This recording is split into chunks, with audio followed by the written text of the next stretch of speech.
بے مثل ہے جہان میں کنبہ حسین کا،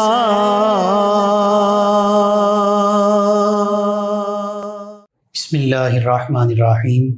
السلام علیکم ناظرین، 9 نیوز کے لائیو اسٹوڈیو سے محرم الحرام کی اسپیشل ٹرانسمیشن افضل ہے کل جہان سے گھرانہ حسین کا کے عنوان کے ساتھ آپ کی خدمت میں حاضر ہے آپ کا میزبان محمد لقمان رضا۔ آج 2 محرم الحرام سیدنا امام حسین علیہ السلام کے سفر کربلا پر گفتگو ہوگی، اور ہمارے ساتھ شریک گفتگو ہوں گے ہمارے معزز مہمان اسلامک اسکالر جناب مفتی محمد رمضان جامی صاحب۔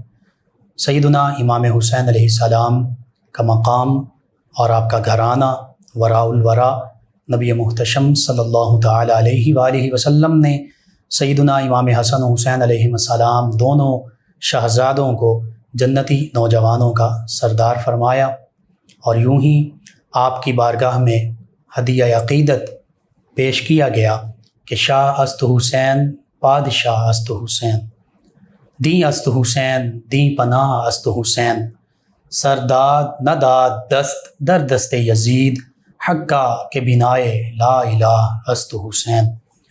وہ عظیم ہستی کہ جنہوں نے اپنا گھر بار سب کچھ اللہ کے راستے میں حق کی خاطر لٹا دیا، وہ سیدنا امام عالی مقام سیدنا امام حسین علیہ السلام۔ آپ کے سفر کربلا کی کئی منازل اور کئی اس کے حصے ہیں، ان کے حوالے سے آج گفتگو ہوگی، اور ہمارے معزز مہمان جناب مفتی محمد رمضان جامی صاحب، ان سے میں یہ سوال، میرا پہلا سوال یہ ہے ہمارے ناظرین کی رہنمائی کے لیے کہ امام علی مقام علیہ السلام کی اس جد و جہد اور واقعہ کربلا کے اسباب کیا تھے، محرکات کیا تھے؟ بسم اللہ الرحمن الرحیم، اللہم صلی وسلم مبارک علی سیدنا و مولانا محمد معدن الجود والکرم وعلی آلہ وصحبہ وبارک وسلم۔ بہت شکریہ جناب محمد لقمان رضا صاحب، بڑے خوبصورت عنوان کے ساتھ آج آپ پروگرام لے کر تشریف لائے ہیں۔ یقیناً واقعہ کربلا تاریخ اسلام کی ایک ایسی دلخراش حقیقت ہے کہ جس سے انکار نہیں کیا جا سکتا، جی، اور اور ظلم اور بربریت کی ایک ایسی داستان رقم کی گئی ہے کہ جسے سن کر، پڑھ کر، دیکھ کر حالات انسان کا کلیجہ چر جاتا ہے۔ جی، اور جہاں تک تعلق ہے اس کے اسباب کا، اس کے محرکات کا، تو حضرت علامہ اقبال رحمۃ اللہ تعالیٰ علیہ نے اس بات کی طرف اشارہ کرتے ہوئے کہا تھا کہ ستیزہ کار رہا ہے ازل سے تا امروز، چراغ مصطفی سے شرار بولا بھی، کہ ازل سے 2 جو طاقتیں ہیں، حق اور باطل، جی، کبھی تو حضرت موسیٰ علیہ السلام اور فرعون کی صورت میں سامنے آتی ہیں، کبھی حضرت ابراہیم علیہ السلام اور نمرود کی صورت میں مد مقابل نظر آتی ہیں، جی، اور کبھی جو ہے یہ سرکار دو عالم صلی اللہ علیہ وآلہ وسلم اور ابو جہل کی صورت میں یا مشرکین مکہ کی صورت میں نظر آتی ہیں۔ جی، تو یہ جو تصادم ہے 2 حقائق کا، حقیقتوں کا، ایک حقیقت اور ایک حق و باطل کا، جی، تو یہ ازل سے ابد تک جاری رہے گا۔ اور اللہ تبارک و تعالی دین اسلام کی سربلندی یا اپنے احکامات کی سربلندی کے لیے انبیاء کرام علیہ رضوان کے ذریعے اور مختلف قسم کے اپنے رجال غیب کے ذریعے پروردگار ایسے لوگ بھیجتا رہتا ہے جو حق کے لیے کام کرتے ہیں۔ اور قرآن کریم میں اللہ تعالیٰ نے ارشاد فرمایا، جاء الحق وزہق الباطل ان الباطل کان زہوقا، اور جب بھی حق تشریف لاتا ہے تو باطل دب جاتا ہے، باطل ہار جاتا ہے۔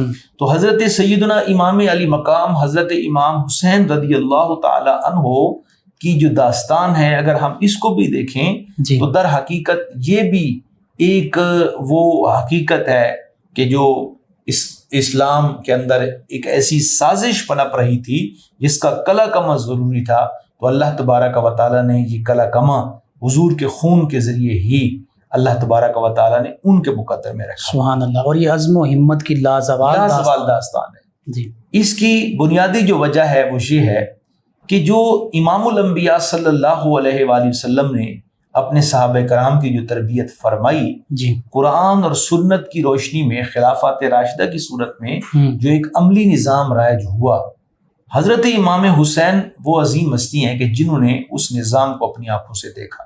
بے شک نبی کریم علیہ السلام کے کندھوں پہ سواری کی اور حضور علیہ السلام اپنے دست اقدس سے اس نظام کو بنا رہے تھے، تشکیل دے رہے تھے۔ سبحان اللہ۔ اگر یوں کہا جائے کہ شریعت حضرت امام علی مقام کے گھر میں بن رہی تھی یا پنپ رہی تھی تو یہ بے جا نہ ہوگا۔ تو امام علی مقام نے اس پورے نظام کو اپنی آنکھوں سے دیکھا۔ بے شک۔ پھر حضرت سیدنا ابو بکر صدیق رضی اللہ تعالیٰ عنہ کا دور آیا تو آپ نے بھی جو جدوجہد کی، جو کوششیں کی، جو کاوشیں کی، حضرت سیدنا امام حسین ان کو دیکھ رہے تھے۔ ٹھیک۔ اور وہ اتنا اسلام کا شاندار دور ہے، جناب سیدنا عمر بن خطاب کا دور ہے، جناب سیدنا عثمان بن عفان کا دور ہے، مولا مرتضیٰ کا دور ہے۔ تو حضرت سیدنا امام علی مقام حضرت امام حسین رضی اللہ تعالیٰ عنہ کے دل و دماغ میں کچھ نقوش تھے، جی ایک خلافت راشدہ کے نظام کا ایک پورا ڈھانچہ ان کے دماغ میں تھا۔ جی جب بھی کوئی شخص اس سے انحراف کی کوشش کرتا تو یہ ممکن ہی نہیں تھا کہ حضرت امام علی مقام امام حسین رضی اللہ تعالی عنہ خاموش رہتے۔ ٹھیک ہے۔ یہی وجہ ہے کہ حضرت امام حسین رضی اللہ تعالی عنہ، جن کی شان میں نبی کریم علیہ السلام نے امام حسین اور امام حسن دونوں کی شان، الحسن والحسین سیدہ شباب اہل الجنہ، سبحان اللہ، تو حضور علیہ السلام نے فرمایا یہ دونوں جنتی نوجوانوں کے سردار ہیں۔ بے شک۔ پھر علم و حکمت بھی حضور علیہ السلام نے خود انہیں عنایت فرمائی۔ امام حسن رضی اللہ تعالیٰ عنہ کی فضیلت بیان فرماتے ہوئے فرمایا یہ میرا بیٹا سردار ہے اور مسلمانوں کے دو بڑے گروہوں کے درمیان صلح کروائے گا۔ سبحان اللہ۔ تو یہ وہ در حقیقت خواص تھے، فضائل تھے جو حضور علیہ السلام نے اپنے ان شہزادوں کے بیان کیے تھے۔ اب یہ جو خلافت راشدہ کا دور جب ختم ہوتا ہے جی تو خلافت راشدہ کے نظام کے بعد حضرت امیر معاویہ صحابی رسول، ان کا دور ہے رضی اللہ تعالیٰ عنہ، ان کا دور جب اختتام کی طرف جاتا ہے تو یزید خلیف مسند خلافت پہ متمکن ہوتا ہے، یعنی حاکم وقت مقرر ہوتا ہے۔ ٹھیک ہے۔ تو اس وقت وہ نظام جو حضرت امام علی مقام حضرت امام حسین رضی اللہ تعالی عنہ دیکھنا چاہتے تھے وہ نظر نہیں آ رہا تھا۔ ٹھیک ہے۔ اور عموماً یہ ہوتا ہے کہ کوئی شخص ایک دوسرے شخص کے مد مقابل ہوتا ہے کہ جب کوئی بادشاہت پہ متمکن ہو رہا ہے تو وہ مد مقابل ہوتا ہے کہ بھئی آدھے لوگ اس کو مقرر کر دیتے ہیں اور آدھے دوسرے وہ، تو دوسرا پہلے کے خلاف کرے تو یہ بغاوت شمار ہوگی کہ بھئی آپ ویسے تو لوگوں کے ذریعے تو جمہوری طریقے سے تو جیت نہیں سکے، خلیفہ نہیں بن سکے یا حاکم نہیں بن سکے، اب یہ بغاوت کے ذریعے حاکم بننا چاہتے ہیں۔ تو یہاں ایسا کوئی سین نہیں۔ حضرت سیدنا امام حسین رضی اللہ تعالیٰ عنہ مدینہ منورہ میں تشریف فرمائے جی، اور آپ بڑے سکون کے ساتھ زندگی گزار رہے، تو ادھر 60 ہجری میں 22 رجب کو یزید نے اعلان کر دیا کہ میں حاکم ہوں۔ ٹھیک ہے۔ تو یہاں یہ چیز بڑی کلیئر ہو جاتی ہے کہ اگر معاذ اللہ آپ کی کوئی خواہش ہوتی آپ حکومت کے لیے تو آپ اس وقت سٹرگل کرتے، اہل مدینہ کو کہتے، حضرت عبداللہ بن زبیر اس وقت مکہ کے گورنر تھے، ان کو کہتے، یا یہاں پہ مدینہ میں جتنے لوگ تھے یہ آپ کے ماننے والے تھے، ان سے کہتے کہ جی آپ لوگ میرا ساتھ دیں، میں چاہتا ہوں کہ ہم بھی ایک سسٹم بنائیں، ایک سسٹم متعارف کریں، آپ میری بیعت کر لیں۔ ٹھیک ہے۔ لیکن آپ نے ایسا کچھ نہیں کیا، تو پتہ یہ چلتا ہے کہ یہ جو حقیقت، یہ جو تاریخ کی کہانی ہے یہ یک طرفہ ہے، یہ یزید کا ظلم ہے، یہ یزید کی کارستانیاں ہیں اور اس کا پس پردہ حقائق وہی ہیں۔ اور یزید سے حضرت امام حسین رضی اللہ تعالیٰ عنہ کو کیوں نفرت تھی؟ جی، اس میں بھی کوئی ذاتی مسئلہ نہیں تھا، صحیح، دین کی بقا کی بات تھی، کیونکہ وہ فاسق و فاجر تو یہ تھا کہ جب اس نے اپنے خلیفہ ہونے کا اعلان کیا تو ساتھ اس نے یہ بھی اعلان کر دیا کہ آج رات فنکشن ہوگا، سرخ کپڑے پہنے گئے، شراب پی گئی، تمام صوبوں کے گورنروں کو بلایا گیا اور جناب علاقے کے جناب موسیقی کی ایک طویل مجلس برپا ہوئی، حلال اور حرام کا اختلاط کر دیا اور بہت ساری شرعی جو حدود تھی ان کو پامال کیا جانے لگا۔ تو امامی علی مقام جیسے کہ میں نے ابتدا میں کہا جی ان کے دماغ کے اندر ایک نقشہ تھا، جی ان کے دماغ میں ایک حقیقت تھی جو خلافت راشدہ، خلافت علی منہاج النبوہ، بالکل وہ جو صحیح۔ سسٹم تھا وہ ان کے دماغ کے اندر تھا۔ آپ اس کی بحالی چاہتے تھے، سبحان آپ اس اللہ۔ سسٹم کا ارتقاء چاہتے بے تھے، شک۔ جس سسٹم کو حضرت سیدنا ابوبکر کے بعد عمر نے پروان چڑھایا، جیسا کہ کل بھی آپ فرما رہے تھے 22 لاکھ مربع میل پہ جی بے شک۔ تک پھیلایا۔ حضرت عثمان غنی نے علمی اور قرآنی جو خدمات ہیں وہ سر انجام دی، بے شک۔ مولا علی مرتضیٰ نے پوری دنیا میں علم کی روشنی پھیلائی، بے شک۔ تو اس کو آگے بڑھنا تھا۔ تو اس کو آگے بڑھانے کے لیے تو چاہیے جائے کہ کوئی آگے بڑھاتا، اور ایک ایسا حاکم، ایک ایسا ظالم آدمی حاکم بننے جا رہا تھا جو ان چیزوں کو بھی خراب کرنے کی کوشش کر رہا یعنی تھا۔ وہ اسلام ہی کے لیے بدنامی کا باعث تھا جی بالکل، اور نقصان کا باعث تھا۔ اس کے جو فاسقانہ فاجرانہ جو احکام تھے، جو اس کے اعمال تھے، اس سے اسلام کو کوئی فائدہ نہیں ہونے والا تھا بلکہ نقصان ہو رہا تھا۔ بالکل اس وجہ سے سیدنا امام علی مقام علیہ السلام نے حق کی بات جو ہے اعلان کہی اور ڈٹ گئے حق پر۔ بالکل اسی طرح یہ ہے کہ، اور یہ بعض اوقات ایک ایسا مقام آتا ہے جی کہ جب کسی شخصیت پر، اہل حق پر یہ واجب ہو جاتا ہے، جب آپ کی آنکھوں کے سامنے، حدیث پاک ہے نا جی بالکل، کہ جب تمہارے سامنے برائی یا ظلم ہوتے دیکھو، برائی یا ظلم ہوتے دیکھو تو پھر تمہارے پاس 3 راستے ہوتے بے ہیں۔ شک بے شک۔ من رأى منکم منکرا فلیغیرہ بیدہ، جو برائی کو دیکھے تو اگر وہ صاحب استطاعت ہے، اس کے اندر طاقت ہے، تو اس کو اپنے ہاتھ سے روکے۔ ٹھیک ہو گیا، بالکل پہلا درجہ۔ جی پہلا درجہ ہے۔ اور یہ عموماً ان لوگوں کے لیے کہا جاتا ہے جو صاحب طاقت ہوتے ہیں، ٹھیک ہے، جن کے پاس یہ اقتدار ہوتا ہے، جن کے پاس لوگوں کی پاور ہوتی ہے، بالکل صحیح، محبتوں کی پاور ہوتی ہے۔ بالکل ٹھیک، وَإِلَّا فَبِلِسَانِهِ، ٹھیک ہے، اگر زبان، ہاتھ سے وہ طاقت نہیں رکھتا تو پھر زبان سے۔ ٹھیک ہے، دوسرا درجہ۔ دوسرا درجہ یہ ہے کہ وہ زبان سے کہے کہ تم غلط ہو، غلط ہو غلط کہے، ٹھیک کو ٹھیک کہے۔ بالکل ٹھیک ہو گیا۔ اگر زبان سے کہنے کی طاقت بھی نہیں رکھتا، وَإِلَّا فَبِقَلْبِهِ وَذَلِكَ أَضْعَفُ مِنَ الْإِيمَانِ، او کما قال النبی صلی اللہ علیہ وسلم، فرمایا تیسرا درجہ یہ ہے کہ وہ دل میں برا جانے۔ امام علی مقام جس منصب پہ فائز تھے، آپ پہلے درجے کے آدمی، سبحان اللہ، بے شک آپ استقامت کے کوہ گراں تھے، بے شک آپ استقامت کے کوہ ممالیہ تھے۔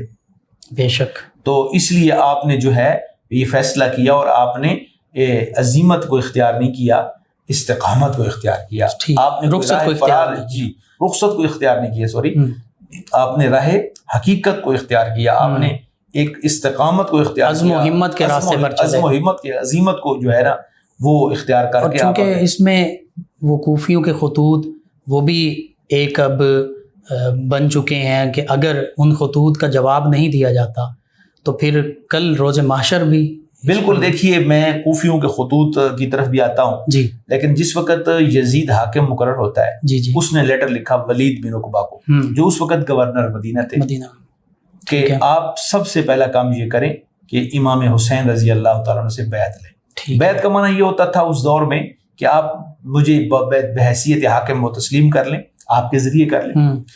اب یہ جو ولید بن عقبہ تھے نا، یہ بڑے محب اہل بیت تھے، بڑے ایک صاف وہ نرم دل کے، یہ امام حسین رضی اللہ تعالیٰ عنہ کی بارگاہ میں حاضر ہوئے مدینہ منورہ میں، ٹھیک ہے، گورنر مدینہ، جی، اور بڑے ادب سے گزارش کی کہ حضور میں ایک ایسی خبر لایا ہوں جو کچھ اچھی نہیں ہے۔ آپ نے ارشاد فرمایا کیا خبر ہے بتائیے؟ تو ولید نے کہا حضور خبر یہ ہے کہ یزید حاکم بن چکا ہے اسلامی سلطنت کا، اور اس کا یہ پہلا سے پہلا حکم ہے کہ یہ فوری طور پر امام حسین رضی اللہ تعالیٰ عنہ میری بیعت کریں۔ ٹھیک ہے، تو اب میں مجبور ہوں، تو آپ برائے مہربانی بیعت کریں، یا آپ کی کیا رائے ہے؟ امام حسین رضی اللہ تعالیٰ عنہ نے اسی وقت جو ایک جملہ ارشاد فرمایا، آخر تک آپ اسی پہ قائم رہے۔ آپ نے فرمایا کہ میں کبھی بھی یزید جیسے فاسق آدمی کی بیعت نہیں کروں گا۔ سبحان اللہ، فرسٹ ٹائم ہی آپ نے یہ جملہ ارشاد فرما دیا۔ اب ولید نے یہ کہا کہ حضور اگر آپ بیعت نہیں کریں گے تو پھر جیسے آپ کہیں یہ علاقہ، یہ سلطنت، یہ مدینہ آپ کے قدموں پہ قربان ہے، میں جیسے آپ فرمانا چاہتے ہیں میں کرنا چاہتا ہوں۔ تو اب ذرا یہ دیکھیے 22 تاریخ کو یزید خلیفہ جو ہے وہ مسند خلافت پہ، مسند اقتدار پہ متمکن ہوتا ہے، تو اس سے لے کر اینڈ تک اس سے لے کر آپ تک جو پہلا حضرت امام حسین رضی اللہ تعالیٰ عنہ 27 رجب کو 22 رجب کو وہ حاکم بنتا ہے جی، اور 27 رجب کو حضرت سیدنا امام حسین رضی اللہ تعالیٰ عنہ 5 دن کے اندر اندر یہ فیصلہ فرما لیتے ہیں کہ میں نے یہاں نہیں رہنا، اور آپ یہاں سے نکل کر مکہ کی طرف روانہ ہو جاتے ہیں. یعنی مدینہ منورہ سے مکہ مکرمہ کی جانب جو سفر ہے اس کی یہ پھر وجوہات ہیں، یہ اسباب جی. ہیں. اب یہاں پہ ایک بڑی اہم بات یہ بھی آتی ہے، عموماً لوگ یہ کہتے ہیں کہ جی دیکھیے یزید کو تو کسی چیز کی خبر بھی نہیں تھی. یزید کو اتنی خبر تھی کہ کوفہ میں بیٹھ کر شام میں بیٹھ کر شام سے مدینہ منورہ میں اتنے لیٹرز اتنے لوگوں کو بھیجا گیا کہ امام حسین رضی اللہ عنہ 5 دن کے اندر اندر مدینہ چھوڑنے پر مجبور ہو گئے. ٹھیک ہے، اتنا تو آپ کو پریشرائز کیا گیا نا، اتنا تو آپ پر پریشر ڈالا گیا امام علی مقام پر. تو اب یہ کہنا یزید کو بچانے کے لیے یا اسے معاذ اللہ بے گناہ ثابت کرنے کے لیے کہ جی اس کا کوئی قصور نہیں ہے، تو یہ غلط ہے. بالکل یہ بالکل حقائق کے منافی ہے، کیونکہ 5 دن میں اتنے لیٹر اور اس کی ساری توجہ جو ہے وہ امام حسین رضی اللہ تعالیٰ عنہ کی طرف ہے. اب امام حسین نے تمام احباب کو بلایا، رفقا کو بلایا اور حقیقت حال سے آگاہ کیا. ٹھیک. اور پھر آپ نے جو بڑا ایک اہم کام جو اس وقت تمام ہمارے اہل بیت اطہار کا طرز عمل تھا، جی، صحابہ کرام رضوان اللہ علیہ مجمعین کا طرز عمل تھا، وہ یہ تھا کہ وہ جو بھی سفر کرتے آقا علیہ السلام کی بارگاہ میں حاضر تھے. سبحان اللہ. امام علی مقام نے سرکار دو عالم صلی اللہ علیہ وسلم کی خدمت میں اقدس میں حاضری دی. مورخین نے لکھا ہے کہ یہ حاضری آپ کی زندگی کی آخری حاضری تھی. بے شک. اور جس محبت کے ساتھ، جس عشق کے ساتھ آپ نے وہاں پہ جا کے سلام عقیدت پیش کیا، محبتوں کے نذرانے پیش کیے، اور نانا جان کی خدمت میں گویا یہ آخری سلام کیا کہ میں اب یہاں سے نکل رہا ہوں اور دوبارہ یہاں واپس آنا ممکن نہیں ہے. تو بڑی محبت اور گریہ کے ساتھ، آہوزاری کے ساتھ، بڑے ہی آنکھوں میں آنسو تھے، محبت بڑی حاضری پیش کی اور تمام خاندان کو جمع کیا. اور یہاں پہ یہ بھی ہے کہ اہل مدینہ جمع ہوئے، انہوں نے کہا حضور یہ کیا ہو گیا ہے آپ کو، آپ کیوں جا رہے ہیں؟ ہم آپ کے ساتھ آتے ہیں اور ہم یزید کے خلاف ایک لشکر جرار تیار کرتے ہیں اور ہم اس کا مقابلہ کرتے ہیں. اور اسی طرح حضرت عبداللہ بن زبیر جو مکہ مکرمہ میں تشریف فرما ہے، ان کو بھی معلوم ہوا، تو انہوں نے بھی یہ کہا کہ حضور آپ 1000 بار مکہ مکرمہ تشریف لائیں، لیکن بات یہ ہے کہ آپ مجھے حکم دیں، میں مکہ مکرمہ سے ایک لشکر تیار کرتا ہوں اور ہم یزید کے خلاف اٹھ کھڑے ہوتے ہیں. لیکن امام حسین رضی اللہ تعالیٰ نے فرمایا نہیں، یہ مجھے قبول نہیں ہے. تو اہل مدینہ کی ایک بڑی تعداد مدینہ شہر سے باہر آپ کے ساتھ آئی. اب یہ دیکھیے نا، اگر ہم اس غلط فہمی کا ساتھ ساتھ ازالہ کرتے جائیں کہ کربلا میں امام حسین علیہ السلام وہاں پہ لڑنے یا جنگ کرنے کے لیے نہیں گئے، اگر جاتے تو اہل مدینہ کو ساتھ لے جاتے. ٹھیک ہے. پھر اہل مدینہ سے جب آپ سینکڑوں لوگوں کا لشکر لے کر نکلتے اور ساتھ جو ہے بستیوں کے لوگ مل جاتے. جی. اسی طرح مکہ مکرمہ میں بہت بڑی سلطنت قائم تھی، مرکز تھا، وہاں سے عبداللہ بن زبیر رضی اللہ تعالیٰ عنہ کی قیادت میں لوگوں کو ساتھ نکالتے، تو میرا خیال ہے پوری دنیا کے اندر ایک بہت بڑا کوہرام مچتا اور امت مسلمہ کے اندر ایک بہت بڑا نقصان ہوتا. لیکن آپ نے فرمایا قطعاً میری یہ مراد نہیں ہے. ٹھیک ہے. آہوں اور سسکیوں میں آپ نے مدینہ کو چھوڑا اور 5 دن کا سفر کرنے کے بعد یعنی 27 کو آپ نکلے تو 2 یا 3 شعبان المعظم کو آپ مکہ مکرمہ پہنچ گئے. اب مکہ مکرمہ جب آپ پہنچے تو وہاں شہر کے باہر لوگوں کا ایک بہت بڑا جمع غفیر تھا کہ نواسہ رسول تشریف لا رہے ہیں، اور لوگوں کو یہ اندازہ بھی ہو گیا تھا کہ آپ حج کے لیے تشریف نہیں لا رہے. ٹھیک ہے. آپ عام سفر کے ذریعے بھی تشریف نہیں لا رہے، بلکہ آپ ایک خاص مشن پہ گھر کو چھوڑ چکے ہیں. ٹھیک ہے. اور وہ مشن جو ہے وہ اس مشن کے لیے. اور آپ نکلے کیوں تھے؟ یہاں بھی مورخین نے لکھا ہے کہ آپ نے سوچا کہ اگر مدینہ منورہ بیٹھا رہوں گا تو بات نہیں بنے گی، حج کا موسم ہے، پوری دنیا اسلام سے لوگ آئیں گے، صحابہ کرام ہوں گے، بزرگ صحاب تشریف لائیں گے، تو ان سے مشاورت کروں گا کہ یزید کے معاملے میں کیا کیا جائے. صحیح. تو اس حوالے سے جو ہے یہاں مکہ مکرمہ تک جو ہے یہ آپ کا پہلا سفر مکمل ہوتا ہے. آپ مکہ مکرمہ پہنچ جاتے ہیں. بے شک. اور مدینہ منورہ غالباً اس لیے بھی چھوڑا کہ مدینہ طیبہ میں کسی قسم کی کوئی خون ریزی نہ ہو، یہاں پہ جنگ و جدل کا بازار گرم نہ ہو. جی ناظرین، سیدنا امام حسین علیہ السلام آپ کے سفر کربلا کے اسباب و محرکات آپ کے سامنے پیش کیے گئے. اسی طرح مدینہ طیبہ سے کیسے جدائی آپ نے گوارا کی کہ آج ہم دیکھتے ہیں ایک عام نبی کریم صلی اللہ علیہ وآلہ وسلم کا امتی جب مدینہ طیبہ حاضر ہوتا ہے تو اس کی خواہش ہوتی ہے کہ میں ساری زندگی یہیں بسر کر لوں، یہیں مجھے موت آ جائے، جنت البقیع مدفن بن جائے.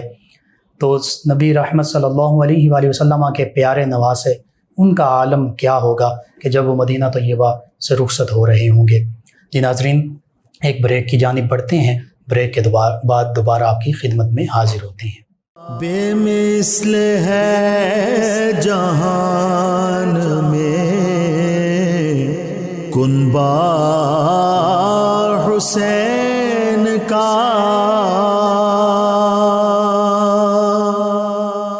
جی ناظرین، بریک کے بعد دوبارہ 9 نیوز کے لائیو اسٹوڈیو سے آپ کی خدمت میں حاضر ہیں.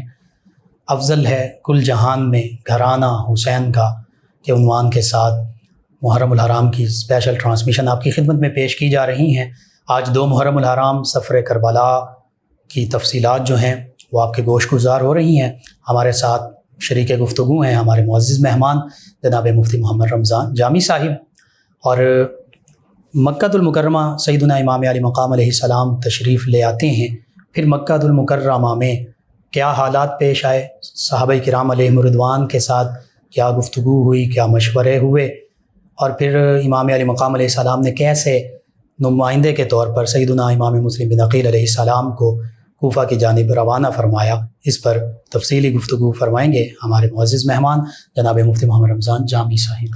امام حسین رضی اللہ تعالیٰ عنہ جب مکہ مکرمہ پہنچے تو وہاں پہ عبداللہ بن زبیر گورنر مکہ تشریف فرما تھے. جی، انہوں نے استقبال کیا اور مکہ مکرمہ کے لوگوں نے بڑے والہانہ انداز سے استقبال کیا، ٹھیک ہے. اور آپ نے وہاں پہ مکہ مکرمہ میں قیام فرمایا. جیسا میں نے عرض کیا کہ مکہ مکرمہ تشریف لانے کا مقصد بھی یہ تھا کہ بزرگ صحابہ کرام سے ملاقاتیں ہوں، مشاورت ہو کہ ایک ایسا شخص مسند پہ متمکن ہو چکا ہے، حاکم بن چکا ہے کہ جو اسلامی اقدار کو اس طرح نہیں جانتا، اور آپ اسلامی اقدار کی احیاء چاہتے تھے، ارتقاء چاہتے تھے. تو آپ نے عبداللہ بن زبیر رضی اللہ تعالیٰ عنہ سے بھی مشاورت کی. تو عبداللہ بن زبیر نے کہا کہ اگر آپ حکم فرمائیں تو ایک بہت بڑا لشکر تیار کر کے پوری دنیا کے مسلمانوں کو جمع کرتے ہیں اور یزید کے خلاف جو ہے اعلان بغاوت کرتے ہیں. لیکن امام حسین نے فرمایا نہیں، ٹھیک ہے، میں اصلاح چاہتا ہوں، اور میں چاہتا ہوں کہ میں جب بیعت نہیں کر رہا تو اس کا خمیازہ کسی اور کو نہ بھگتنا پڑے. ٹھیک. یوں یہ شعبان المعظم کا جو مہینہ ہے یہ گزرتا ہے، 20-25 دن ہے، تو حج کے ایام بھی شروع ہو جاتے ہیں. جی.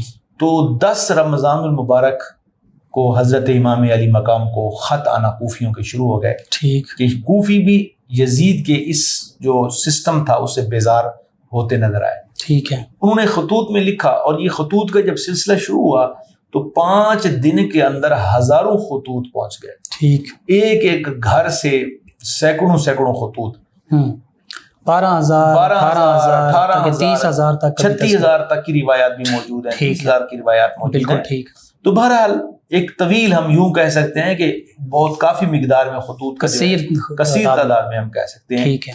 تو اس وقت امام علی مقام نے سفر کا فیصلہ کیا جی کہ اب ہمیں ان خطوط کے بعد کوفہ کی طرف جانا چاہیے. ٹھیک. وہاں کے لوگوں کی جو دادرسی ہے وہ ہم پر واجب ہے. ٹھیک ہو گیا. مشاورت کی تو اس مشاورت میں یہ طے پایا کہ نہیں، آپ خود تشریف نہ لے جائیں، بلکہ آپ اپنے چچیرے بھائی، چچا زاد بھائی حضرت مسلم بن عقیل رضی اللہ تعالیٰ عنہ کو ان کو روانہ کر دیں. ٹھیک. وہاں کے حالات کا وہ جائزہ لے لیں گے، ادراک کریں گے، تو آپ ان کو روانہ فرما دیں. تو آپ نے فرمایا یہ بہترین ہے. تو آپ نے حضرت مسلم بن عقیل کو اپنا سفیر بنایا اور ان کو اہل کوفہ کے نام ایک خط لکھ کر دیا کہ آپ تشریف لے جائیں اور اہل کوفہ کو میرا یہ خط پڑھ کر سنائیں اور انہیں بتائیں کہ امام عنقریب تشریف لے آئیں گے. ٹھیک. حضرت مسلم بن عقیل 15 رمضان المبارک کو مکہ مکرمہ سے روانہ ہوتے ہیں. ٹھیک. جب آپ مکہ مکرمہ سے روانہ ہوئے تو سفر کرتے کرتے آپ تشریف لے کے جب پہنچے تو آپ وہاں پہ جو نعمان بن بشیر تھے کوفہ کے گورنر، وہاں ان سے جا کر ملے، کیونکہ یہ بھی ان لوگوں میں شامل تھے نعمان بن بشیر جو نبی کریم علیہ السلام کی آل سے محبت کرتے تھے، امام علی مقام کے غلاموں میں شامل تھے، بے شک آپ ان سے جا کے ملے اور انہیں بڑا والہانہ استقبال کیا، عزت کی، اور بتایا کہ یہاں کے جو لوگ ہیں وہ یزید سے خائف ہیں، ٹھیک تو یزید کے جو جتنے بھی معاملات سے ہیں ان سے لوگ بدظن ہو چکے ہیں، تو آپ نے بڑا اچھا فیصلہ کیا۔ تو آپ نے بتایا کہ تھوڑی دیر کے بعد، تھوڑے دنوں کے بعد انشاءاللہ العزیز امام علی مقام بھی تشریف لے آئیں گے، میں صرف ان کا سفیر بن کے یہاں پہ حاضر ہوا ہوں اور یہاں حالات کا ادراک کرنے آیا ہوں کہ یہاں کے حالات کیسے ہیں۔ نعمان بن بشیر نے اور وہاں کے اہل کوفہ لوگ جو ملے، یہاں تک کہ اس دن ظہر کی نماز سے لے کر مغرب کی نماز تک مورخین کے مطابق 40,000 لوگوں نے حضرت مسلم بن عقیل کے ہاتھ پر بیعت کری، اور ظہر، عصر اور مغرب کی نماز بھی آپ کے پیچھے پڑی۔ ادھر جب یزید کو پتہ چلتا ہے کہ نعمان بن بشیر بھی ان کے ساتھ مل چکے ہیں اور ہزاروں لوگ ان کی بیعت کر چکے ہیں، تو انہوں نے فوری طور پر یہ حکم نامہ جاری کیا کہ نعمان بن بشیر کو انہوں نے معزول کر دیا اور ان کی جگہ میں ابن زیاد کو گورنر بنا دیا، یزید نے مقرر کر دیا۔ جی۔ اب یہاں بھی امام علی مقام رضی اللہ تعالی عنہ کے جو خاندان ہے ان کی دشمنی ظاہر ہوتی ہے کہ دیکھیے کہ یزید کے دل میں کتنا بغض ہے کہ جو شخص بطور اہل بیت ان کی مہمان نوازی کر رہا ہے اس کے خلاف بھی اتنا بڑا اقدام۔ تو یوں کہنا مناسب ہوگا کہ ہزاروں میں 72 تن تھے تسلیم و رضا والے، خدا ان کا تھا اور یہ تھے خود خدا والے۔ سبحان اللہ۔ جب کسی نے حضرت سے وطن پوچھا تو فرمایا مدینے والے کہلاتے تھے، اب ہیں کربلا والے۔ یہ نعرہ ہر کا تھا جب وہ فوج شام سے نکلا کہ یوں نکلتے ہیں جہنم سے خدا والے۔ سبحان اللہ۔ تو یہ چند لوگ تھے تسلیم و رضا والے، حقیقت پرست لوگ چند لوگ تھے۔ تو جب پتہ چلا تو حضرت مسلم بن عقیل کے پیچھے لوگ فوجی آئے، انہوں نے پکڑا اور اللہ تعالیٰ کی مرضی کہ حضرت مسلم بن عقیل کو شہید کر دیا گیا۔ ٹھیک۔ جب آپ نے دیکھا مسلم بن عقیل نے شہادت سے قبل کہ اب میرے لیے یہاں رہنا ممکن نہیں ہے، جی، تو انہوں نے وہاں پہ جو ایک حضرت قاضی شریح جو اہل بیت اطہار کے بڑے محب تھے اور بڑی محبت کی ہے انہوں نے اہل بیت اطہار کے ساتھ، جی، تو انہوں نے حضرت مسلم بن عقیل نے ان سے کہا کہ آپ میرے بچے ہیں، آپ ان کو اپنے پاس رکھیں تاکہ جو ہے میں اگر چلا بھی جاؤں اس دنیا سے تو میرے بچوں کو آپ مدینہ منورہ یا مکہ مکرمہ کی طرف روانہ کر دو۔ تو قاضی شریح کے پاس بچے تھے تو مسلم بن عقیل شہید ہو گئے۔ اب بچوں کی تلاش کرتے کرتے بچوں کو بھی شہید کر دیا گیا۔ تو یہاں شہادت سے قبل یہ حضرت مسلم بن عقیل رضی اللہ تعالیٰ عنہ نے ایک خط لکھا تھا امام علی مقام کو کہ حضور یہاں کے حالات سازگار ہے، اتنے ہزار لوگ بیعت کر چکے ہیں، آپ فوراً تشریف لائے۔ تو امام علی مقام کو جب یہ خط پہنچتا ہے تو ظاہر ہے اس وقت تو حالات درست تھے، کوئی کسی قسم کی کوئی ایسی پرابلم بھی نہیں تھی، کوئی مسئلہ بھی نہیں تھا۔ تو آپ نے جب جو غالباً وہ خط راستے میں ملا تھا، آپ تشریف روانہ ہو چکے تھے؟ جی روانہ نہیں روانہ نہیں ہوئے، جو ہی خط ملا آپ تو انتظار کر رہے تھے، جو ہی خط ملا تو آپ خوشی خوشی روانہ ہوئے کہ نہیں حالات بہت بہتر ہیں، تو لوگ واقعی سچ، لوگ جو ہے نا لوگوں نے سچ کہا ہے، ٹھیک ہے، تو آپ نے چلنا چاہیے، تو آپ تشریف لائے۔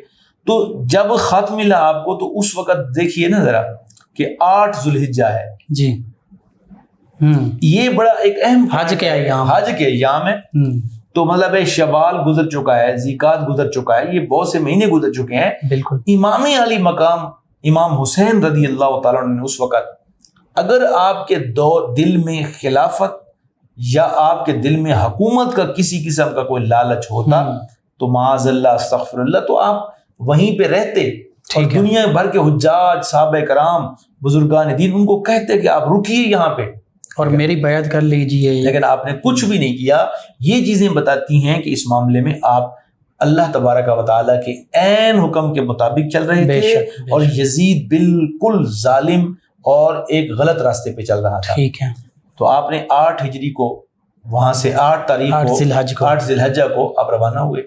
تو آپ کا یہ روانہ ہونا بھی بتاتا ہے امام علی مقام کا کہ امام حسین کو اندازہ تھا اور آپ جانتے تھے کہ یہ چیز اہم نہیں کہ میں حج کروں، آپ نے حج کو چھوڑا، باندھے ہوئے احرام کو توڑا، اور انسانیت کی بقا کے لیے اور لوگوں کی جو ایک بہتری کے لیے وہ کسی شاعر نے کہا تھا نا، بہتر ہے نہ ڈالو مہر و ماہ پہ کمندے، انسان کی خبر لو کہ وہ دم توڑ رہا ہے کہ وہاں پہ انسانیت پہ ظلم ہو رہا ہے اور لوگ تنگ ہیں، لوگوں کی مشکلات ہیں، لوگوں کی تکلیفیں ہیں، تو میں یہ حج کرتا رہوں۔ تو آپ نے کربلا کی طرف جو ہے سفر کیا، روانہ آپ شروع ہو گئے۔ تو یہ چیزیں بتاتی ہیں کہ امام علی مقام امام حسین رضی اللہ تعالیٰ عنہ کس قدر اپنے مشن کے ساتھ مخلص تھے۔ تو آپ کوفہ کی طرف روانہ ہو گئے۔ بے شک۔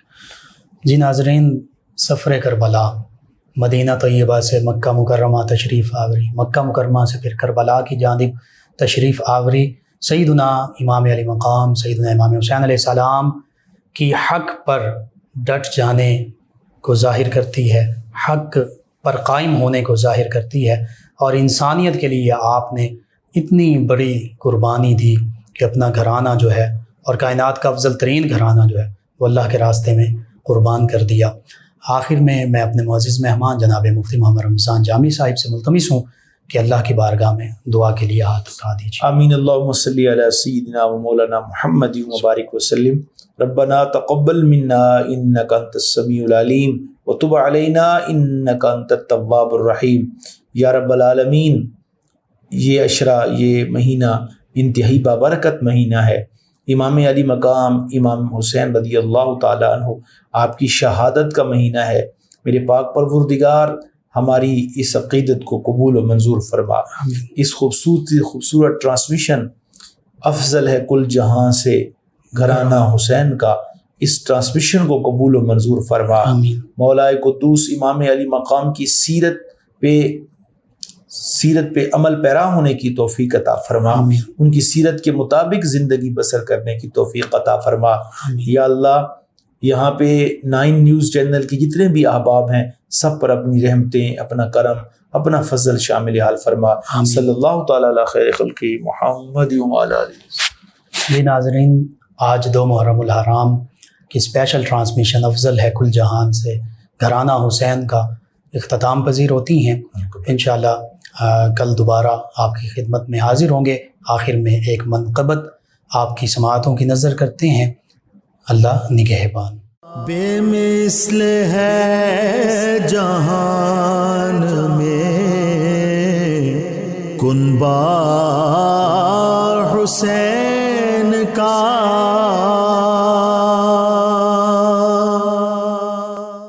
باغ جنت کے ہیں بہرے مدح خانے اہل بیت، باغ جنت کے ہیں بہرے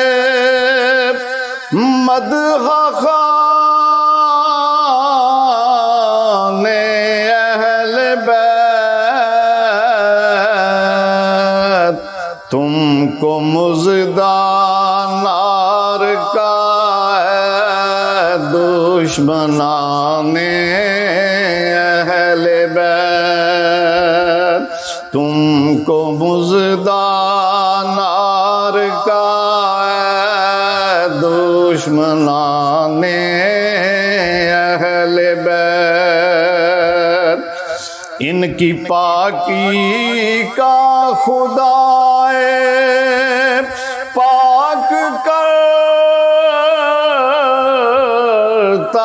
ہے بیان، آیا تطہیر سے ظاہر ہے شان اہل بیت، آیا تطہیر سے ظاہر ہے شان اہل بیت، ان کے گھر میں بے اجازت جبرائیل آتے نہیں، ان کے گھر میں بے اجازت جبرائیل آتے نہیں، قدر والے جانتے ہیں قدر و شان اہل بیت، قدر والے جانتے ہیں قدر و شان اہل بیت۔ کس شکی کی ہے حکومت، ہائے کیا اندھیر ہے، دن دہاڑے لٹ رہا ہے کاروان اہل بیت، دن دہاڑے لٹ رہا ہے کاروان اہل بیت۔ اہل بیت پاک سے گستاخیاں بے باکیاں، لعنت اللہ علیکم دشمنان اہل بیت، باغ جنت کے ہیں بہرے مدح خان اہل بیت، تم کو مژدہ نار کا ہے دشمنان اہل بیت۔ بے مثل ہے جہان میں کنبہ حسین کا،